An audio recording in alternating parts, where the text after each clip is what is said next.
O que que acontece quando alguém tem uma história de vida que aprisiona essa pessoa num estado de escassez, de sobrevivência, de uma forma tão profunda, tão enraizada, que essa pessoa não consegue ativar o próprio fogo criativo, a sua capacidade de ação, a sua capacidade de autoproteção, e o que ela pode fazer é entregar esse fogo de uma maneira dispersa, ilusória, fantasiosa. Ela consegue somente se anestesiar, vai se anestesiando ao ponto de simplesmente chegar a uma total exaustão, a uma total dispersão da própria vitalidade, até que ela se extingua completamente. Hoje eu vou contar para vocês o conto da menininha dos fósforos. Vou te falar que acho que é o conto mais impactante de tudo que eu já li sobre contos, narrativas fantásticas. É um conto que pode te mobilizar muito, te emocionar. Então esteja preparada, esteja preparado para ouvir esse conto. De preferência, prepare o ambiente, né? Reserve um tempo para ouvir tanto o conto quanto a minha análise, porque hoje eu vou te levar nas profundezas da psique, completamente abandonada. Vamos começar? Essa versão que eu vou contar aqui segue a série de contos que eu tenho apresentado nesse canal, que é a versão do livro Mulheres que Correm com os Lobos, da Clarice Estés, Píncula Estés. E é uma versão de um conto muito pequenininho, então dessa vez eu vou gravar esse vídeo contando o conto e já fazendo a análise em seguida, porque eu acho que vai ser muito rico para quem está assistindo. Então vamos começar. Era uma vez uma menininha que era órfã de pai e mãe. Essa menininha vivia na floresta escura. Então, não somente ela não tinha nem pai nem mãe, quanto ela também não tinha casa. Ela morava nessa floresta negra, que era perto de uma aldeia. E ela descobriu que nessa aldeia ela ia conseguir comprar fósforos por meio penny, ou seja, o valor mínimo de moeda que ela poderia ter. Ela iria comprar esses fósforos e ela conseguiria vendê-los por um penny. Então ela ia conseguir multiplicar de meio para um. Com isso, ela juntaria dinheiro suficiente para comprar pão. E aí ela poderia se alimentar e voltar para a Floresta Negra. Esse era o objetivo da menininha órfã que morava na floresta. Ir até a aldeia, gastar o pouco de dinheiro que ela tinha, comprando fósforos, vendendo pelo dobro do preço. Já estava começando o inverno, ela precisava de dinheiro para se alimentar, para se esquentar, né, para se manter viva. Então, lá foi ela para a aldeia com esse plano, comprou os fósforos e começou a vendê-los pela rua da cidade, da aldeia. Oferecendo os fósforos, quem quer comprar fósforos, quem quer comprar fósforos, mas a cidade, a aldeia, estava já num momento de inverno, preparando-se para o Natal, para as festividades de fim de ano. Ninguém prestava atenção na menininha dos fósforos ali, vendendo aqueles fósforos por uma moeda. O tempo foi passando, ela foi ficando cada vez com mais frio, cada vez com mais fome. Foi começando a se desesperar, porque ninguém prestava atenção nela, ninguém comprava os fósforos dela e era tudo o que ela tinha. Então, chegou um momento que ela se encostou na parede de uma casa ali, no muro de uma casa, e cada vez com mais fome, cada vez com mais frio, sem que ninguém olhasse para ela. Ela não sabia mais o que fazer. Então ela pensou, bom, pelo menos eu tenho esses fósforos aqui. Eu acho que eu vou me aquecer com eles. Só que ela não tinha lenha, não tinha gravetos, não tinha como fazer uma fogueira, como manter aquele fogo aceso. Mesmo assim, sem saber que isso não seria suficiente para aquecê-la, ela foi lá, acendeu o primeiro fósforo. Quando ela acendeu esse primeiro fósforo, de repente ela se viu dentro de uma casa em que havia uma lareira acesa, um fogo, um fogão, uma lareira. Ela estava numa sala e se sentia muito aquecida dentro daquele lugar. E ela se sentiu super bem naquele momento, ficou ali naquele delírio, né, momentâneo dessa fantasia de estar numa sala acolhedora, enquanto a chama do fósforo estava acesa. De repente, muito rapidamente, essa chama se apagou e ela voltou para a realidade. Lá estava ela de novo do lado de fora, com frio, numa quase noite de inverno, sozinha, com as roupas maltrapilhas que ela tinha, sem ninguém prestar atenção nela. Ela tentando vender os fósforos. Quando ela se viu de novo nessa situação, ela pensou, tudo bem, por um momento eu me aqueci. Então, eu vou de novo acender mais um fósforo. Acendeu logo 2. E tchá! Aquele fogo momentâneo aqueceu o coraçãozinho dela. E ela, de repente, se viu dentro de uma casa novamente. Ela se projetou na casa que ela estava ali encostada, né? Próxima. Se viu dentro daquela sala, com uma mesa posta, muito farta, com um pato assado, pronto para ser servido. Ela sentiu aquele aroma maravilhoso daquela comida caseira, acolhedora, né? Nutridora. Ficou muito feliz, se imaginando parte daquela família, se imaginando ali pronta para aproveitar aquela ceia. Quando ela foi pôr a mão na comida, tudo desapareceu, o fogo apagou e ela se viu de novo na situação real que ela vivia. Na rua, sem abrigo, sem roupas adequadas para o inverno, sem comida, ali jogada como uma indigente. Que era, porque afinal ela não tinha família e não tinha casa. Aí ela suspirou, ficou pensando, o que eu vou fazer? Ninguém comprou meus fósforos, o tempo tá passando, eu não sei o que fazer e eu não tenho para onde ir. Então, de novo, ela teve a mesma ideia. Pela terceira vez, ela juntou todos os fósforos que ela tinha, pensou, dessa vez eu vou fazer uma chama bem forte. Acendeu os fósforos. E aí, aquela chama despertou nela de novo a fantasia. E, de repente, ela se viu dentro de uma sala, dessa vez com uma árvore de Natal. Toda decorada, muito bonita essa árvore de Natal. Os galhos frondosos, verdes, decorados com aquela decoração vermelha de bolas douradas e vermelhas. A menina se viu envolvida naquele ambiente familiar, feliz de comemoração do fim do ano. Ficou muito inebriada com tudo aquilo. Começou a olhar para a estrela de Natal que estava ali no topo da árvore de Natal. A estrela, de repente, começou a brilhar, brilhar, brilhar muito diante dela. E aí, ela lembrou da mãe dela, que dizia para ela que quando uma alma morre, uma estrela cai do céu. Ela ficou pensando naquela estrela, sentiu saudades de um tempo em que ela nem se lembrava direito mais, não tinha mais memória. Foi se entristecendo, se entristecendo, se entristecendo. De repente, a avó dela apareceu para ela.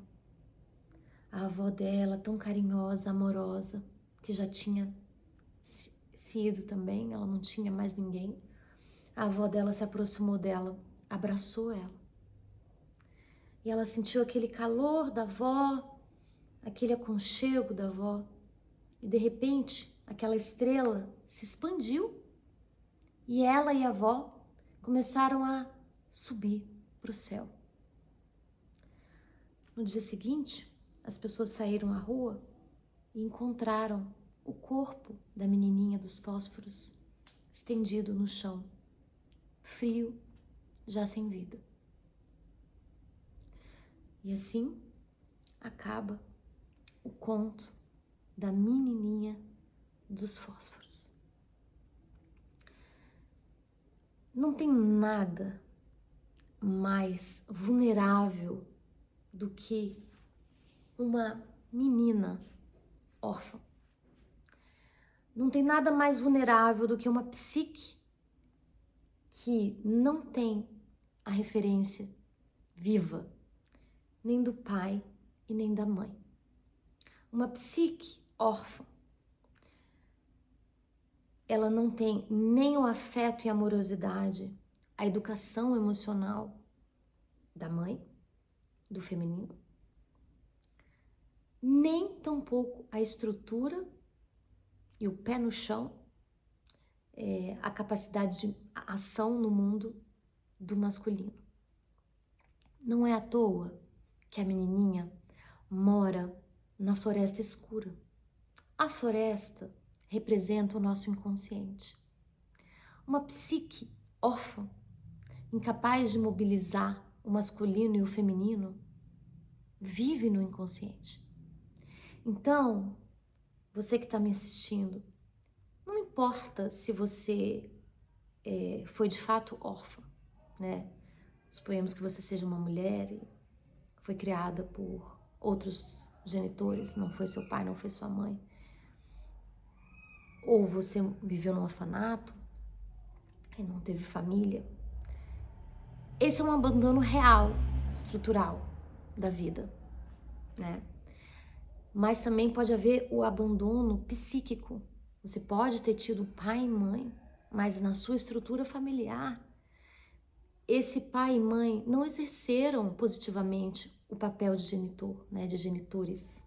Então, de alguma forma, você mesmo tendo pai e mãe, pode ter sido órfã psíquica. A sua energia feminina, a sua polaridade, manifestação feminina e masculina na sua psique podem estar órfãs. Quando isso acontece, a menininha acaba indo morar na floresta escura, sem ninguém.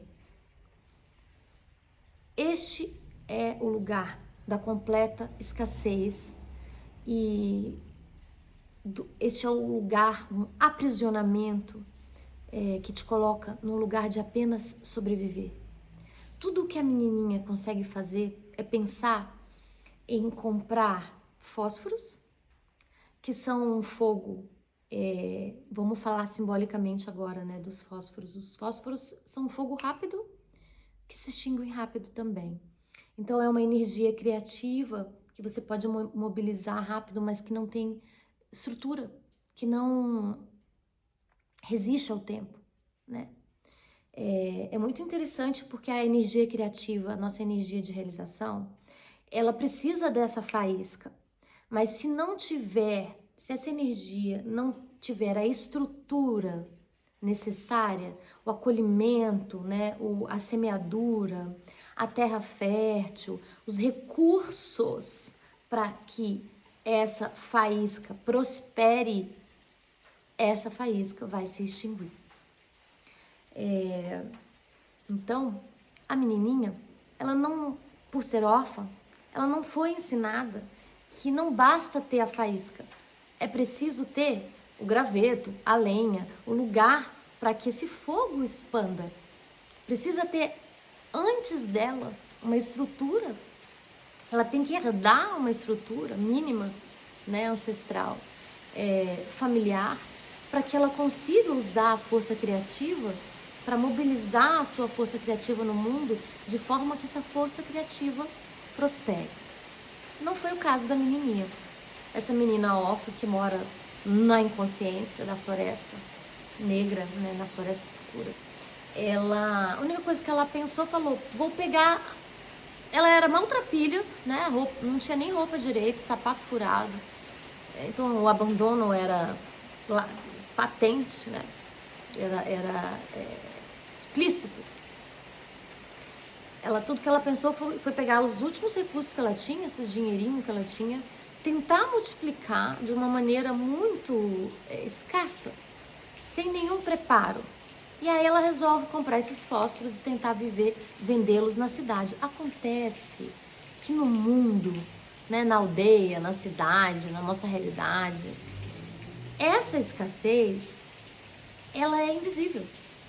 Quando você está no lugar de sobrevivência e de escassez total, você vai ser pisoteado, né? A gente não pode esperar a bondade do mundo para nos salvar. Esse conto demonstra que essa vulnerabilidade da menina, ela era tão vulnerável, tão escassa, que ela estava invisível para o mundo. Um mundo que naquele momento se preparava para a festividade, para a prosperidade, né? Para as festividades de Natal, para o inverno. Quem se prepara para o inverno rigoroso se prepara com antecedência, né? Então ela chegou ali na aldeia no momento em que todo mundo já estava se preparando, já estava preparado, já estavam mobilizados para o inverno. E aí ela estava invisível, né? Ela não tinha força suficiente para se posicionar no mundo. E isso aí foi uma espécie de sentença para ela. E é isso que acontece com a nossa psique, quando a gente não tem, na nossa realidade familiar, no nosso histórico de vida, na nossa infância, a ação de um genitor generoso, bondoso, que vá nos instruir para a gente saber se colocar no mundo, se preparar para estar no mundo, para entender que existe o processo de semeadura, para nos dar recursos mínimos para a gente conseguir aplicar e multiplicar no mundo. Então, esse estado da menininha dos fósforos é o estado realmente mais vulnerável que alguém pode estar. O primeiro passo é você compreender que você veio desse lugar, que você está nesse lugar, que é a única salvação para que você consiga sair da inconsciência total psíquica e consiga mobilizar o fogo interno, a sua capacidade de realização para desenvolver os seus talentos e os seus dons. Mas voltando aqui para a análise do conto. Aí a menininha, ela começa a se desesperar porque ninguém dá atenção a ela. O tempo está passando, ela está ficando com fome. E aí no conto, a história vai desenrolando, falando que o frio vai subindo pelo corpo da menina, né? Primeiro os pés, as extremidades começam a ficar muito frias, aí daqui a pouco os ossos. Então a menina começa realmente a congelar, né? Então é um processo de congelamento que acontece quando a gente está nesse estado psíquico de total abandono, né?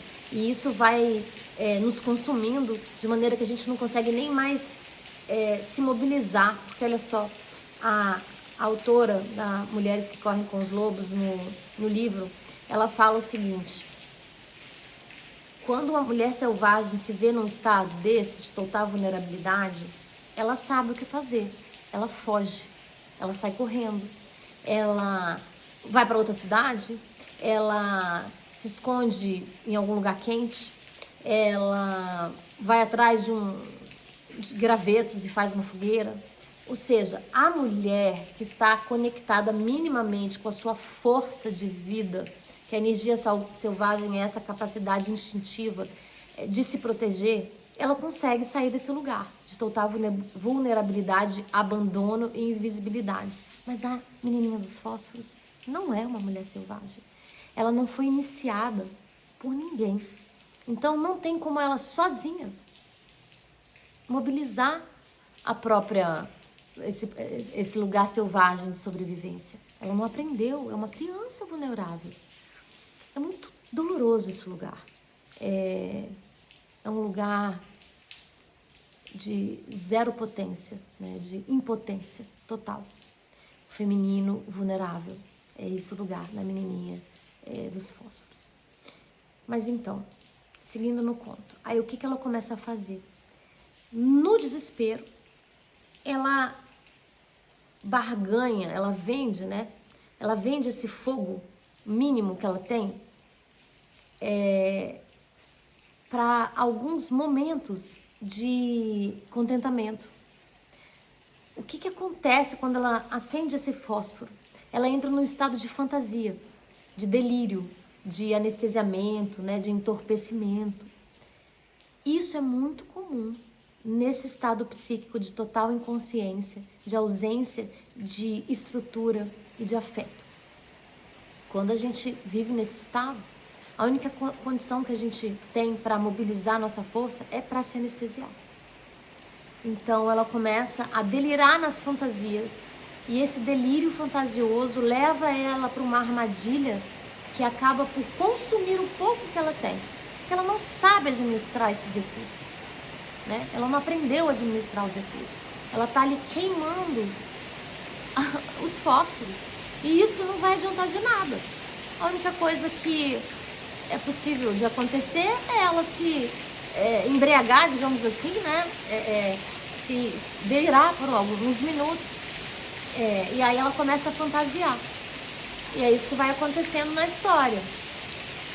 Primeiro, ela fantasia com um lar, né? Um lugar caloroso de acolhimento, um fogo sagrado, que todos nós devemos aprender a cultivar dentro de nós, para a gente saber se proteger, autoproteção, que é isso que uma família estruturada, funcional, amorosa ensina, né? E é isso que as pessoas que tiveram o privilégio de ter esse lugar numa família estruturada, amorosa, elas aprendem a fazer com elas mesmas, né?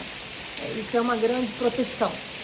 Primeiro ela sonha com esse lugar, depois começou a chover fortemente aqui na minha casa. Uma tempestade. Acho que vocês devem estar escutando. Depois, ela, no segundo delírio, na segunda fantasia, ela sonha com comida. Ela sonha com ser nutrida, né? Com um banquete. Ela sonha com esse lado assim, de abundância. Ela, no nosso inconsciente, na nossa psique íntegra, esse lugar existe. Que existe para nós, seres humanos, né? O paraíso existe, né? O lugar de acolhimento existe. Nós sabemos inconscientemente que existe. Nós já vimos isso. Nós trazemos isso da nossa memória ancestral. Mas a gente não tem acesso a isso. É só uma ilusão. A gente não consegue construir isso enquanto menininhas que vendem fósforos, né? Menininhas órfãs que moram na floresta escura. O terceiro delírio que ela tem, a terceira fantasia que ela tem, já é um lugar de espiritualidade, de tradição, de fazer parte de uma comunidade maior, porque ali ela se vê diante de uma árvore de Natal, né? É uma tradição cristã, mas é também uma tradição pagã, né? Então, assim, nesse terceiro delírio, ela já se vê parte de uma família que comemora, que tem história, que tem ligação com a espiritualidade, que ritualiza as coisas. De novo,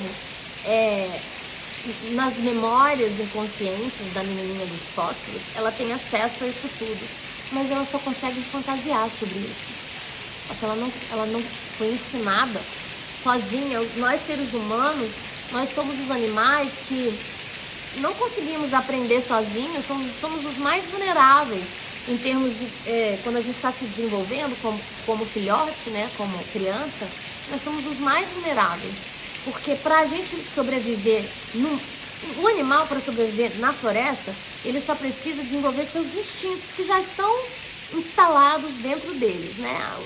Os pais ali ensinam o leãozinho, né, a leoa, ensina o leãozinho a sobreviver e a caçar, mas muito desse ensinamento já é instintivo, né? Agora, o ser humano, não é instintivo você sobreviver na vida social, na vida profissional. Não é. Você tem que ser iniciado pelo seu grupo de origem, pelo seu clã. Se você não tem essa iniciação estruturada, você vai para o mundo completamente vulnerável, incapaz de mobilizar a própria força, os próprios dons. Você não consegue acender a sua fogueira. Você consegue ficar lá, acendendo os fósforos e jogando esse fogo mínimo que você tem, né, pro espaço, né? Então, a menininha, nessa fantasia da árvore de Natal, ela começa a acessar as memórias do feminino dela, né? Se lembra da mãe, que explica para ela que quando uma alma se vai, uma estrela cai. Então é um feminino muito ligado à morte, essa lembrança que ela tem. E aí depois ela se lembra da avó, né? Traz a materialização de novo do feminino ancestral da avó. E tudo que a avó consegue fazer com ela é abraçá-la no leito de morte da menininha, né? A avó aparece quando a menininha tá morrendo, né? Então a avó aparece mais como uma espécie de consolo, mas a avó não aparece para falar: faça isso, corra, faça uma fogueira, bata na porta, peça ajuda, vá para a igreja. Nada. A menininha não tem nenhum recurso externo para tirar ela daquela condição. Todas as memórias que aparecem são para anestesiá-la, para mantê-la naquela situação de sobrevivência, de escassez absoluta. A autora do livro Mulheres que Correm com os Lobos, nesse conto, ela não dá solução para essa situação psíquica. A única coisa que ela fala é que numa situação como essa, quando você se vir numa situação como essa, quando você estiver numa situação como essa, você tem que correr, sair. Então, se você está convivendo com pessoas que não acreditam nos seus talentos, que não te estimulam, que não te ensinam, você tem que ir para outro lugar. Só que ela está falando de pessoas adultas nessa situação. Agora, o que acontece quando um adulto vivenciou esse arquétipo do abandono profundamente na sua história de vida? Como é que esse adulto se mobiliza? Essa mulher ou esse homem? Não tem como. Ele vai ficar preso, é uma cadeia espiritual, uma cadeia psíquica, esse estado constante de escassez e de apenas sobreviver, né? Morando na floresta negra. Mas eu tenho uma sugestão para essa situação, né? Eu vou além do que a Clarissa Pinkola Estés diz nesse conto. Existe uma saída para a menininha dos fósforos, que não está no conto, não está no livro da Clarissa, né, na interpretação dela, na análise que ela faz. É uma análise junguiana também, mas ela, inclusive, eu acho que ela deu muito pouca atenção para esse conto, talvez porque esse conto só tem uma solução. E talvez esse assunto a autora não queira tratar no livro Mulheres que Correm com os Lobos. A única saída possível para a menininha dos fósforos seria a intervenção divina. Somente se a menininha conseguisse se conectar com o arquétipo do self, né, com o Criador, com a força de vida que há em todos nós, a consciência cósmica, você pode chamar do que você quiser. Mas ali naquele momento, a única salvação para aquela menina, para a psique abandonada por pai e mãe, órfã de pai e mãe, a única solução é a conexão com o divino, com Deus, com a espiritualidade, com uma força maior, capaz de trazer o fogo, reacender o fogo criativo, a vontade de viver, de sobreviver, que ela tem dentro dela, mas foi apagado, não foi cultivado, né? Ela não teve uma iniciação para mobilizar essa força dentro dela. Então, de fato, na minha análise, um conto como esse mostra o que acontece quando nós mulheres viemos de uma história de abandono absoluto, a sina, né, da psique vulnerável, abandonada pelo feminino e masculino é a morte, né? É a extinção do fogo, é o aprisionamento no delírio, no entorpecimento, na fantasia, né? A negação da realidade, a fuga para misticismos, né? É preciso acordar, né? É preciso ser sacudida pela enxergar a realidade. Esse é um outro ponto também importante. Só que às vezes a gente está com muitos véus nos olhos, porque a única coisa que a gente consegue fazer é fantasiar, porque a realidade é muito cruel. A gente não quer ver, né? A gente não pode voltar para a floresta porque a gente vai morrer de fome e de frio, mas a gente também não consegue se mobilizar na cidade, na aldeia, né? No mundo. Então resta fantasia e ficar fantasiando. Essa é a fuga. A saída, né? A solução, a salvação para a psique, seja homem, seja mulher, que se encontra nesse estado, nesse aprisionamento de miséria absoluta, é a conexão com o divino, né? É evocar a força do divino, de Deus, do Espírito Santo, né? Isso aí vai depender da crença de cada um que está me assistindo aqui. Mesmo que você não tenha fé em nada, mesmo que você talvez esteja assistindo por ser um terapeuta, uma terapeuta, um estudioso, né, da psicoterapia, da psicologia analítica, você vai vivenciar no consultório situações em que o paciente está preso nesse lugar de absoluta vulnerabilidade, está caminhando para a morte. A única saída psíquica desse lugar é uma intervenção externa de força espiritual, que vai conseguir mobilizar a psique, levar a reacender o fogo sagrado, a lareira que dá vida, que mantém a vida. No conto seguinte do livro, a Clarice meio que foge desse conto, na minha opinião, assim. Ela termina o conto e bola pra frente, porque lá vem um novo conto, que é o conto dos 3 cachinhos de ouro. Eu me lembro dos cachos de ouro, que na verdade é uma história do masculino vulnerável. Então ela fala assim, como o feminino órfão de pai e mãe não tem saída, vai morrer, deixa isso pra lá, sai desse lugar, porque olha, já o menino vulnerável, ele tem solução. O masculino vulnerável tem solução. Eu sinto que tem uma lacuna aí nessa transição. O que acontece? Então é isso? Então a sina da menininha dos fósforos é morrer. E o que eu faço com isso na minha psique, né? Na minha jornada de autoconhecimento, na minha jornada de desenvolvimento? Tem solução, né? Se você não crê em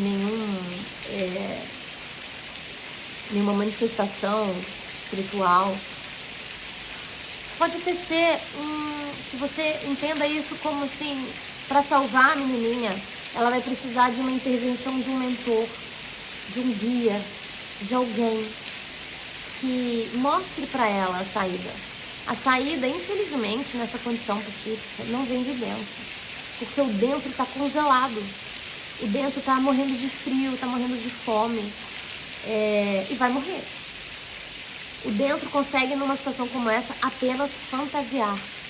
Para sair desse entorpecimento, precisa vir alguém de fora, um mentor, um guia. Só que, e se não tiver, né? Se não tiver essa pessoa naquele momento? Se você estiver passando por um momento tão solitário da sua vida que você não consegue nem compartilhar a sua dor, o seu abandono,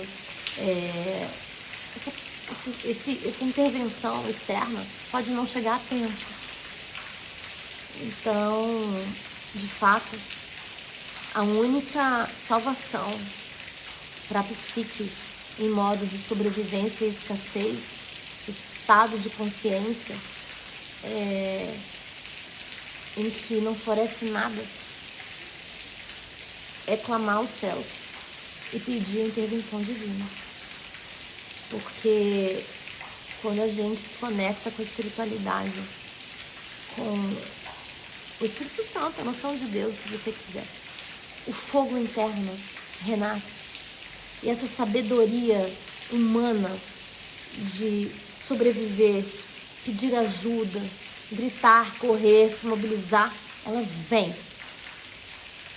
Aí te tira do estado de anestesiamento, né? Dessa fuga que pode vir com drogas, com distrações, com busca de prazeres imediatos ali, né? Mas que vão só queimar a sua energia mais e mais e mais, até você não ter nada para oferecer para si mesma e acabe morrendo. Então, esse é o desfecho que eu deixo para vocês desse conto muito profundo, muito sábio, que traz um estado de consciência, um estado psíquico de total fragilidade e vulnerabilidade. É o máximo da vulnerabilidade que pode haver numa existência humana. É esse feminino abandonado, solitário, órfão, sem nenhuma conexão com ninguém, nem com o próprio clã, né, com a própria origem. Quem vive num estado como esse precisa de ajuda divina, espiritual. Precisa ser tocado por um fogo sagrado para conseguir sobreviver. Senão, o desfecho vai ser a morte. E é com essa reflexão que eu termino esse vídeo aqui no nosso canal. Meu nome é Jamila Gontijo. Se você gostou desse vídeo, deixe o seu like, compartilhe, reveja, anote os momentos simbólicos que aparecem aqui, né? Essa é uma narrativa muito potente para você trabalhar pessoalmente em você mesma, né? Eu também trabalhar na clínica, se você é terapeuta. Eu vou deixar aqui na descrição do vídeo os meus contatos, caso você queira fazer um atendimento comigo. Eu faço atendimentos online. Se você quiser uma mentoria para o seu desenvolvimento pessoal, eu também vou deixar aqui os meus canais nas redes sociais para que você possa conhecer o meu trabalho. Se você é terapeuta e quer desenvolver práticas expressivas para serem aplicadas na clínica, para conseguir mobilizar psiquicamente os seus pacientes que estão ali travados no processo terapêutico, fale comigo que eu tenho um método, práticas expressivas para a clínica, para destravar os seus atendimentos. Pode fazer toda a diferença na sua abordagem terapêutica. Eu sou especialista em psicologia analítica junguiana, também sou jornalista, trabalho com gestão de imagem, reputação e desenvolvimento humano, que é a minha paixão. Eu fico por aqui. Mais uma vez, espero que vocês tenham gostado. Entre em contato, eu respondo todas as mensagens e eu vou ficando por aqui. Até a próxima.